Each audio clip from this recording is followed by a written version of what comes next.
Good morning. It's the first day in the month of July, and I welcome you to today's reading of the Open Heaven devotional. The topic is Return on Seeds, Part 1. The memory verse is taken from the book of Mark chapter 4 verse 20. It says, "And these are they which are sown on good ground, such as hear the word and receive it, and bring forth fruit, some 30-fold, some 60, and some 100. The Bible text is taken from the book of Matthew chapter 13 verse 1 to 8. It says, "The same day Jesus went out of the house and sat by the seaside, and great multitudes were gathered together unto him, so that he went into a ship and sat, and the whole multitude stood on the shore. And he spake many things unto them in parables, saying, Behold, a sower went forth to sow, and when he sowed, some seeds fell by the wayside, and the fowls came and devoured them up. Some fell upon stony places, where they had not much earth, and forthwith they sprung up, because they had no deepness of earth. And when the sun was up, they were scorched, and because they had no root, they withered away. And some fell among thorns, and the thorns sprung up and choked them. But other fell into good ground, and brought forth fruit, some 100-fold, some 60-fold, some 30-fold. The message: in finance, there is something called return on investment. Likewise, in the kingdom of God, there is something I would like to call return on seeds. This is the profit you make when a seed is sown in the kingdom of God. According to today's Bible reading, there is the possibility of having a 0 return on seed sown, or a 30, 60, or 100-fold return.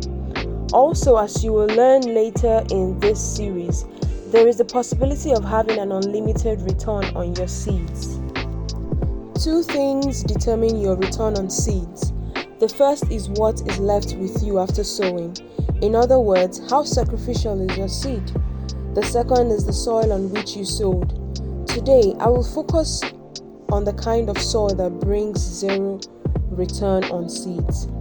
Many years ago, I was sowing seeds into a ministry abroad. I knew about the law of harvest, so I kept sowing. However, nothing was coming forth.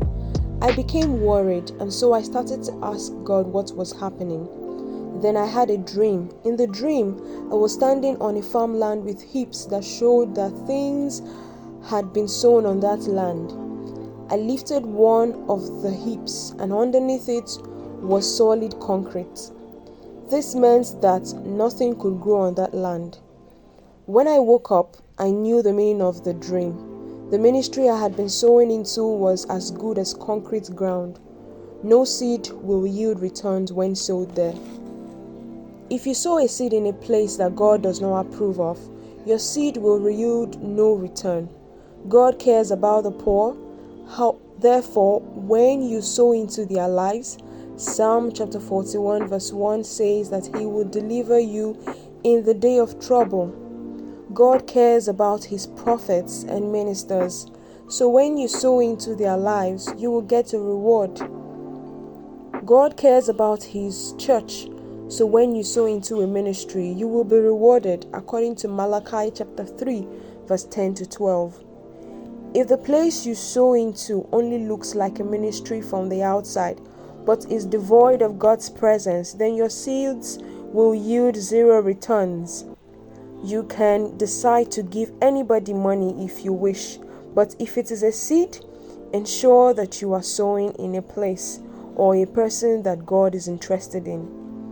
Don't sow your seeds on concrete and expect a return. It will not yield anything.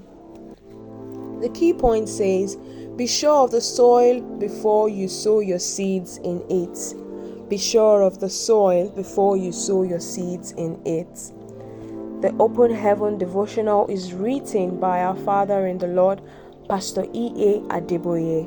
God bless you.